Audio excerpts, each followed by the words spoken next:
Et donc béni dans le monde entier, le Bishop Claudio vous salue dans notre émission Le Lion de Juda rugit sur toddchannel.org. Et pour cette émission, donc, j'aimerais intituler cette émission L'homme à la cruche d'eau. Et j'aimerais prendre avec vous le texte dans Marc au chapitre 14 et au verset 12. Déjà, j'aimerais aussi rappeler que le week-end de l'Ascension, nous aurons un congrès apostolique à Denain. Donc ce week-end de l'Ascension 2019, on vous attend pour 4 jours. N'hésitez pas encore à vous inscrire, il y a encore des places sur toddchannel.org. Déjà aussi réservé le week-end de Pentecôte 2020 à Valence, là aussi sur toddchannel.org.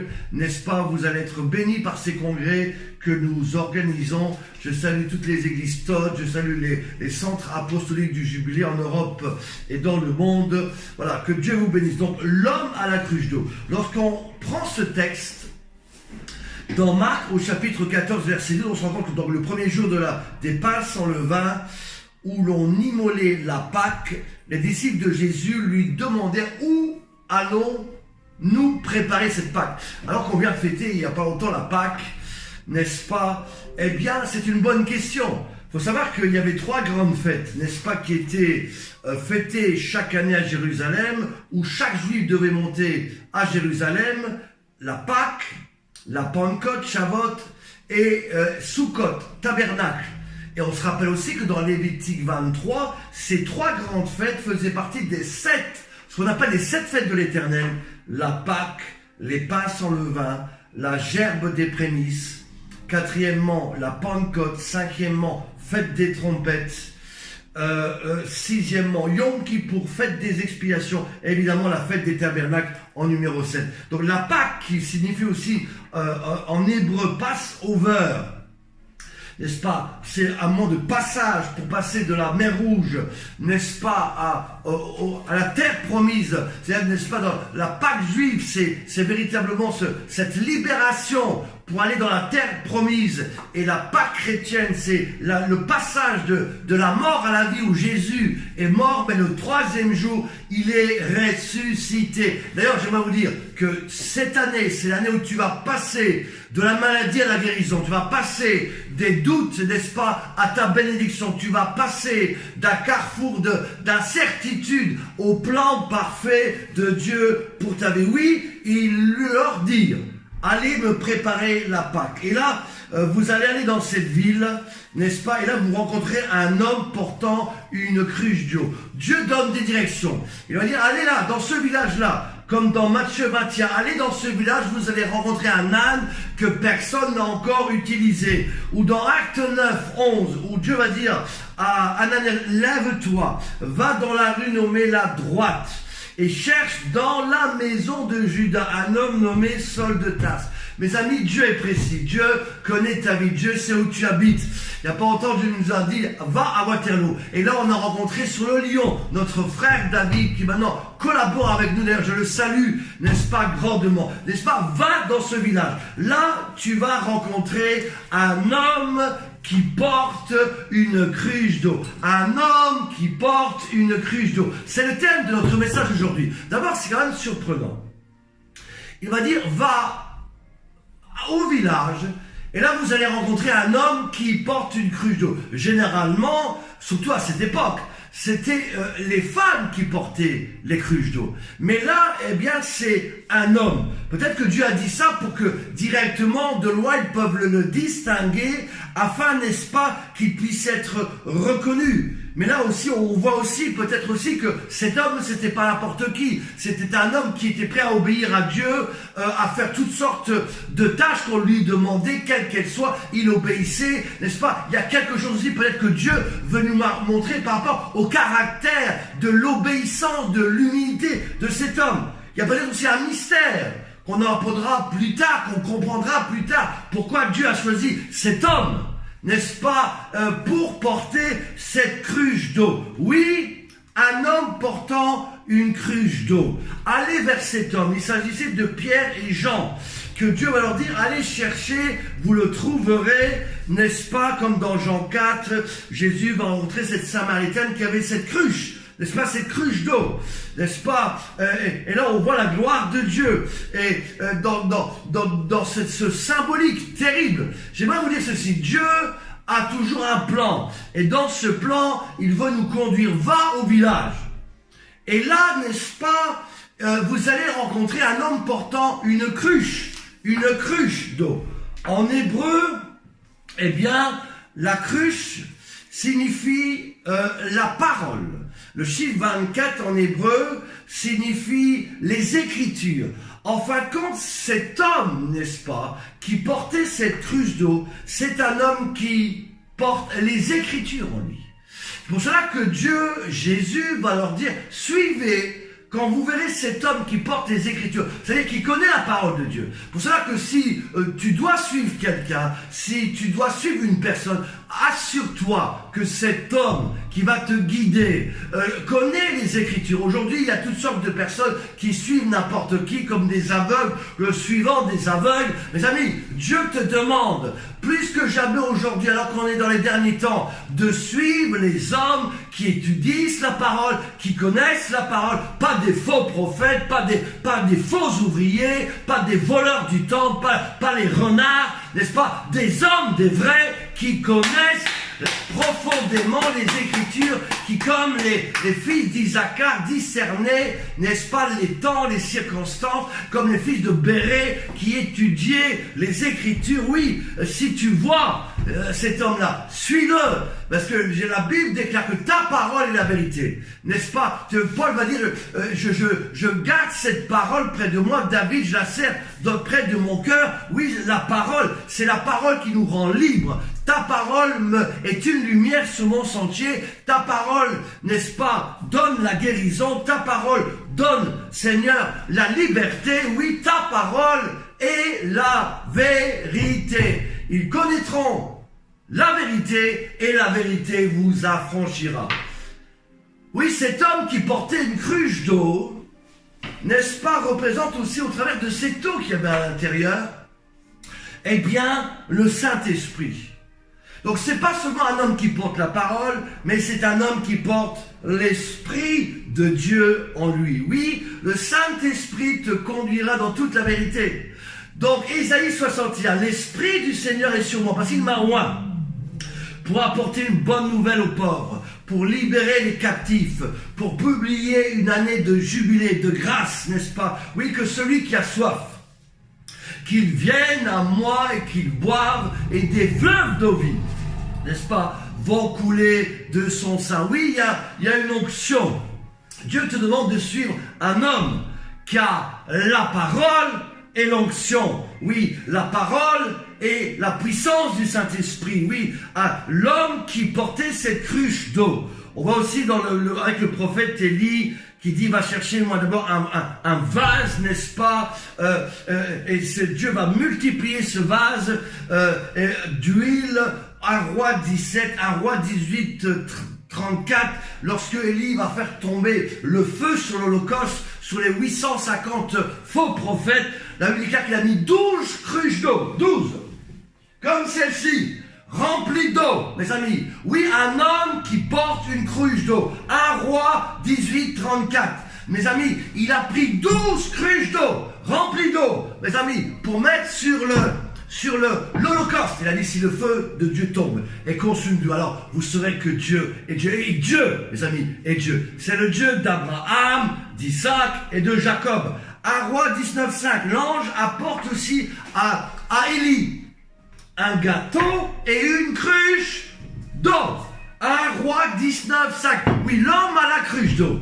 Mes amis, une parole prophétique pour ta vie. Vous qui regardez cette émission dans le monde entier, Dieu te dit, suis l'homme à la cruche d'eau durant cette année, parce qu'il va te conduire vers ta destinée, te conduire vers la personne qu'il fait, te conduire là où je vais préparer une maison pour toi. Parce que ce n'est ni par puissance, ni par force, dira le Seigneur, mais par mon esprit. L'homme à la cruche d'eau représente la connexion d'or, parce que Dieu utilise toujours quelqu'un, une personne, pour t'amener à ta destinée. Les amis, Dieu a utilisé dans ma vie des hommes comme le docteur Amitié pour m'apprendre, m'enseigner l'hébreu, le grec, l'histoire de l'Église. Dieu a utilisé le docteur Maurice Ciroulo avec qui j'étais très proche pendant plus de 10 ans. Je voyageais avec lui dans son avion, je mangeais avec lui, on préparait, on partait en promenade à deux dans les bois. On a eu une intimité que très peu ont eu. Il m'a partagé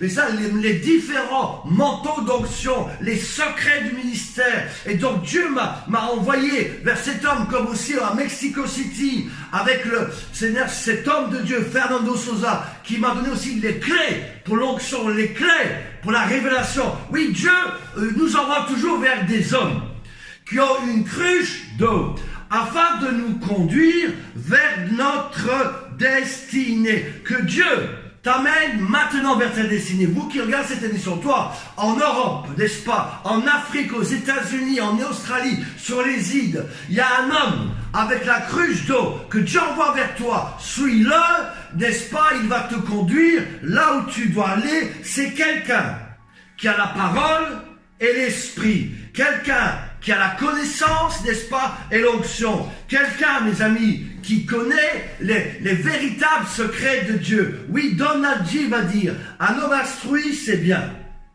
Un homme inspiré, c'est mieux.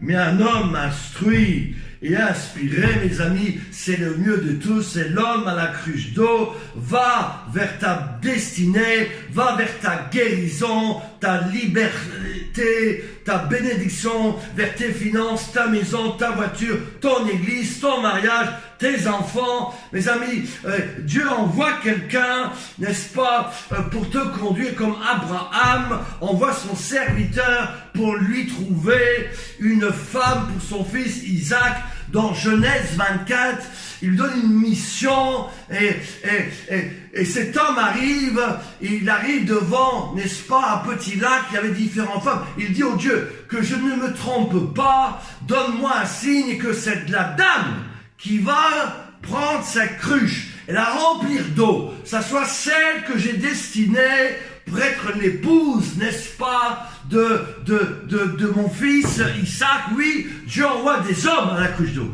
des femmes à la cruche d'eau, qui représentent un signe pour toi. Vous qui regardez cette émission, n'est-ce pas, dans le monde entier, Dieu te parle. Il y a quelqu'un qui va arriver bientôt à ta maison, à ton travail, n'est-ce pas, et tu vas savoir que c'est l'homme à la cruche d'eau que Dieu envoie pour t'amener dans une nouvelle dimension, plus proche de ton appel, proche de ta destinée. Quelqu'un qui a la cruche d'eau, qui a la parole, qui a l'onction, qui a la bénédiction, oui, qui va te montrer tout ce dont tu as besoin. La Bible déclare qu'ils arrivèrent dans cette maison, et cette maison, il y avait une grande chambre. Elle était non seulement grande, mais elle était meublée. Oui, que quand Dieu prépare quelque chose, vous savez, tout est préparé. L'épouse qu'il a, elle est préparée pour toi. L'âme qu'il avait là, elle était préparée pour le Seigneur. Mes amis, la maison, la voiture, mes amis, le ministère, l'église, les âmes, les missions, quand c'est Dieu,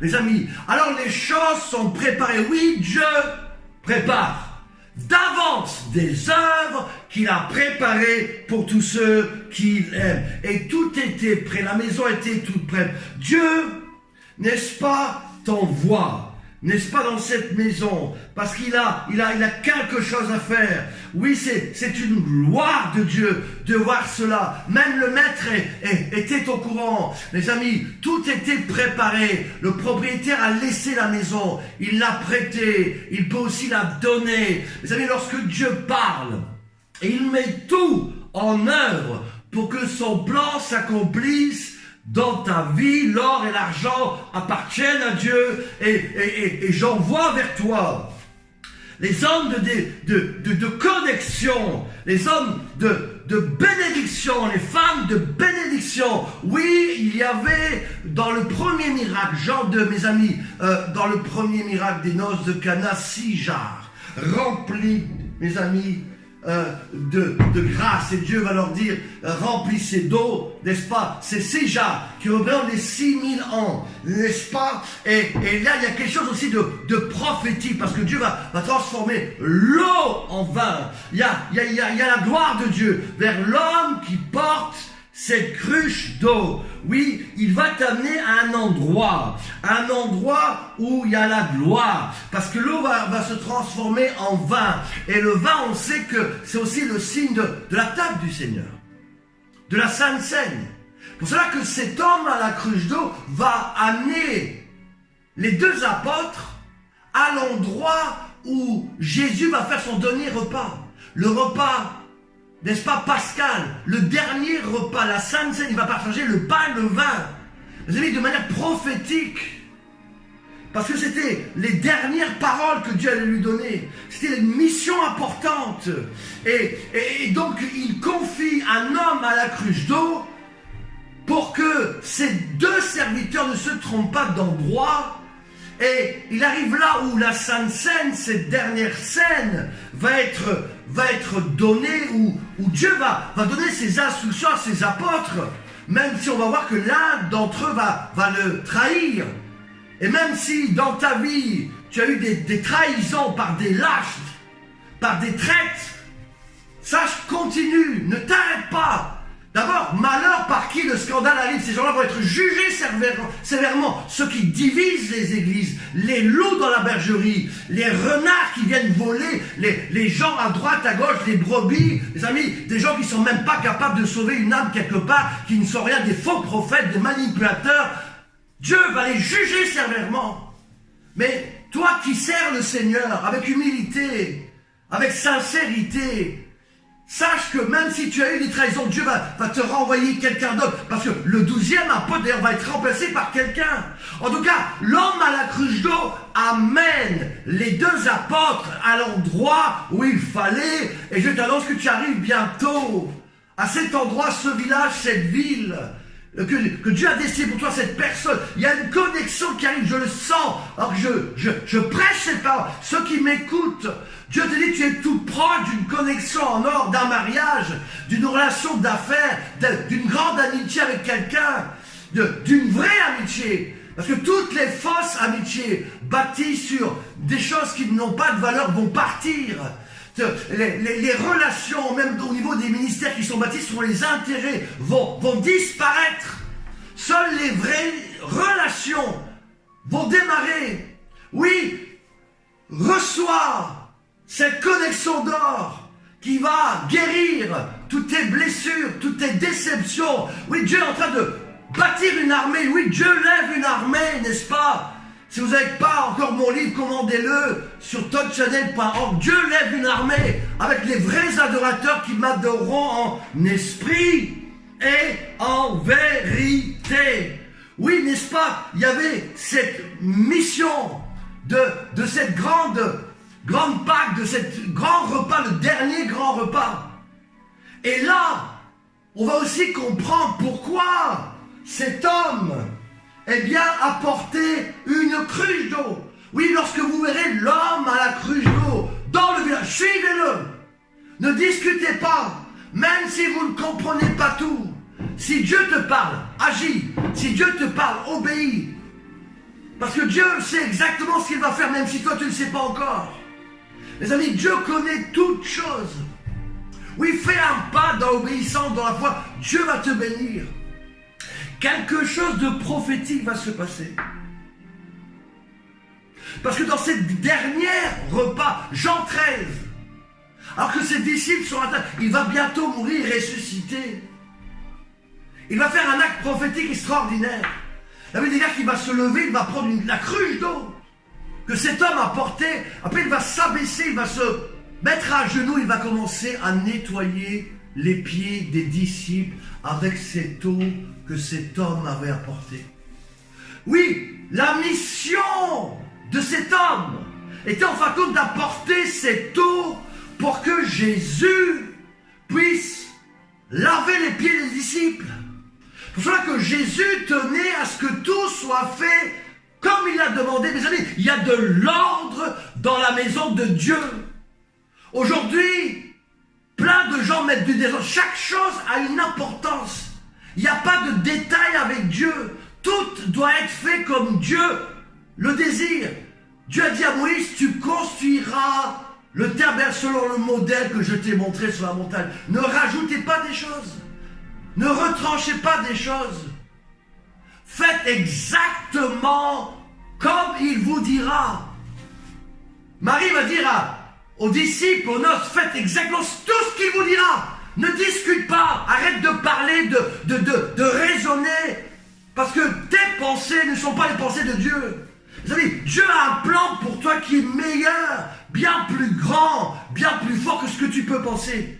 Il a nettoyé les pieds des disciples pour montrer qu'il aime les gens, pour montrer qu'on doit se servir les uns les autres, pour montrer que son amour extraordinaire, lui qui était le roi des rois, il s'est humilié en mourant sur la croix, puis en ressuscitant des morts. C'est pour ça que Dieu l'a souverainement élevé et l'a assis à la droite du Père. Oui, Dieu nous appelle pour nous aimer dans l'amour, dans l'unité, dans la vérité, les uns les autres, avec un saint respect, et ensemble de bâtir cette grande famille, mes amis, de Dieu, qui a une mission sur cette terre, alors qu'on est dans ce pèlerinage, vous qui m'écoutez sur touchchannel.org, vous qui m'écoutez dans le monde entier, sur YouTube, partout, sur les réseaux sociaux, Dieu t'aime, Dieu te cherche. Si tu n'as pas encore accepté Jésus, repens-toi, accepte Jésus dans ta vie. Dis Seigneur, j'ai besoin de toi. Si tu as besoin de guérison, dis Seigneur, je suis malade. Touche, mets ta main par la foi, sois guéri. Si tu as besoin de libération, sois libéré. Si tu as besoin d'une connexion, dis Seigneur, j'ai besoin de l'homme à la cruche d'eau. Tu envoies la cruche d'eau, l'homme, vers cette personne-là maintenant. Au nom de Jésus, Dieu vous aime. Ne lâchez pas. Tenez bon, nous sommes dans les derniers temps. Tu pensais avoir tout perdu. Il y a un homme avec une cruche d'eau qui arrive pour toi. Il va te relever, il va te donner ce dont tu as besoin. Il va t'encourager.